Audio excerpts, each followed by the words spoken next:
For years, I'd say, and I think most people would say, that the Coke 600 has really kind of lost its luster, lost a lot of the shine that it used to have. And even if you didn't think that, you couldn't deny that the race had gotten progressively more and more boring over time.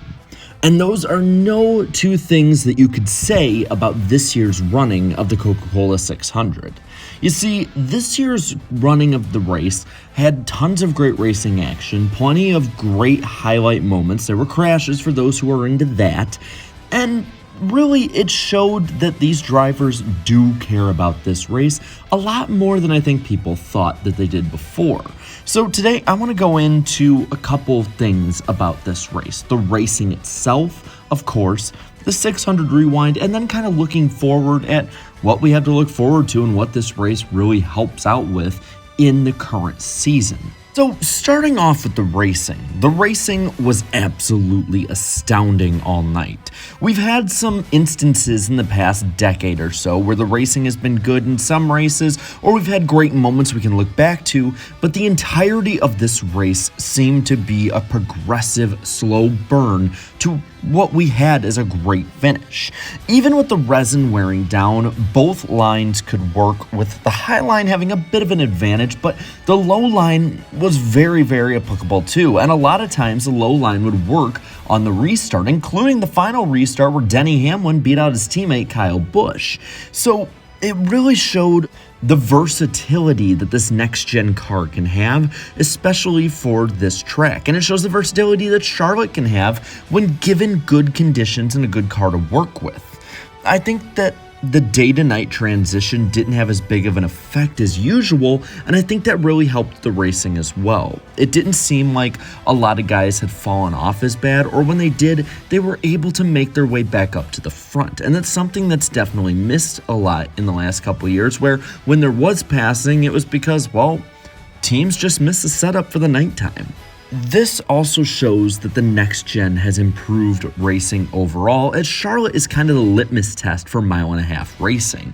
Yes, a lot of the testing is done at Charlotte, and that was brought up a lot during the broadcast, especially for the fact of how crashes were and spins and flat tires and everything like that was in testing, and how it really kind of traded over to the way that the start of the race was. But this shows also that the next gen package improves intermediate and mile-and-a-half racing overall. When you look back, Auto Club was good. I would check that off as great racing. We had great finishes, and overall was one of the best races that fans really remember of the early part of the season. Las Vegas was the same kind of deal, with great finish, good racing throughout the day, and the next gen performing at a high level.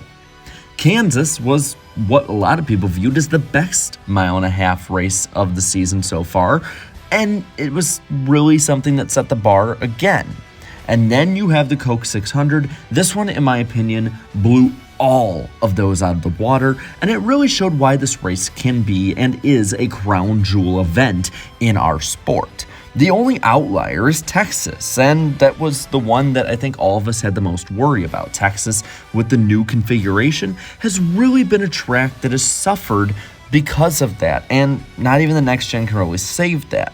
Nobody could really dominate this race, and it showed as drivers would start pushing really, really hard to try and get away, try to do the biggest amount of damage possible to the competition, and it would spin them out. They'd get flat tires, and it really showed that you had to take care of your stuff. I don't understand why anyone would be upset with the way that these cars were tonight. Now, you gotta also look back at the race itself. Rewinding through the 600, I gotta say that since about 2012, it's felt like this race has lost its way, that it lost its luster, and compared to Monaco and especially the Indy 500, this race just wasn't as special anymore. It really felt like it was just another race, and the only reason a lot of the industry thought it was special was because Charlotte, it was the hometown track. But I gotta tell you, tonight completely flipped that on its head. In my opinion, and I am an incredibly biased person towards NASCAR, I will say I think that This is the first time in years that the 600 was as good, or at least in my opinion, better than the Indy 500. And that's saying something, because the Indy 500 was damn good. And I think that overall, this race matched it in strategy and beat it in racing action. But of course, like I said, since 2011, this race has just felt less and less special.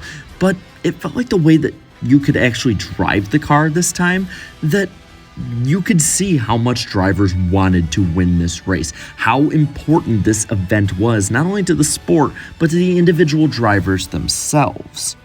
Briscoe, for instance, he had been making up tons of ground on Kyle Larson as Larson's handling had went away from the car, and with 2 to go, he thought that that was the final opportunity he was going to have. I personally think he was wrong, but he went down there, he dove underneath Larson, similar to what he did to Tyler Reddick at Bristol Dirt, and it just didn't work out for him. It didn't take him out of the race. He ended up finishing 4th, but he was going for it.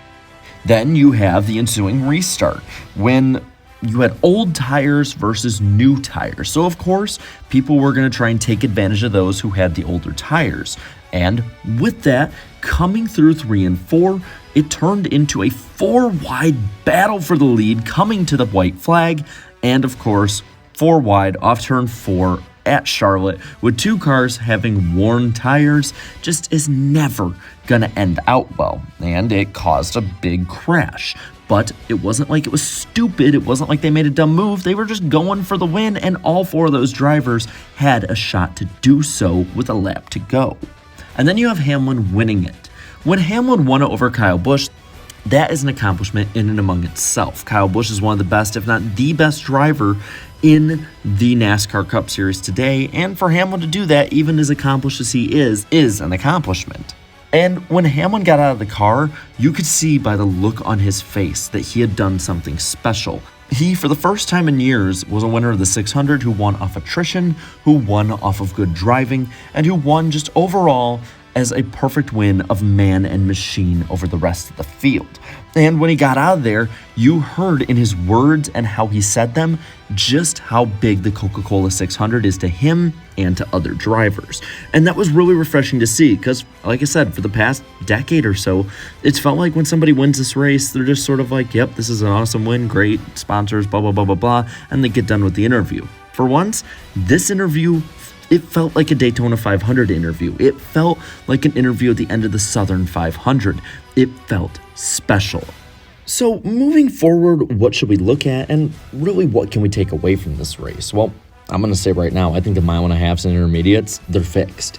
These tracks are great. And yes, while we said Texas was the outlier, it was completely the outlier because pretty much anything from a 2-miler to a 1.5 miles like this to a 1.3 miles like Darlington and even a miler like Dover, intermediate tracks this year have been the highlight. It makes a large part of the schedule much more enjoyable again. And I think with this amount of data at this point, it's pretty evident to say that until we're proven otherwise, this is going to be a really fun type of track to see moving forward. And hey, just saying, as someone who is a very big proponent of this track, bring these cars to Chicagoland, and I think they're going to perform amazingly. I think it'll make the slide job finish of 2018 look like child's play. Now, this also is something that I would say would mean that many of the boring stints of the schedule, for instance, like a track like Michigan, may not be as boring this year, and it may help bring viewership up over time just because the action is going to be so much better than usual. I'm going to say this as a closing statement. The first 14 races this year overall as a case study are much better than the opening races in 2007 and probably even 2008 with the COT, and definitely better than the 2013 debut of the Gen 6.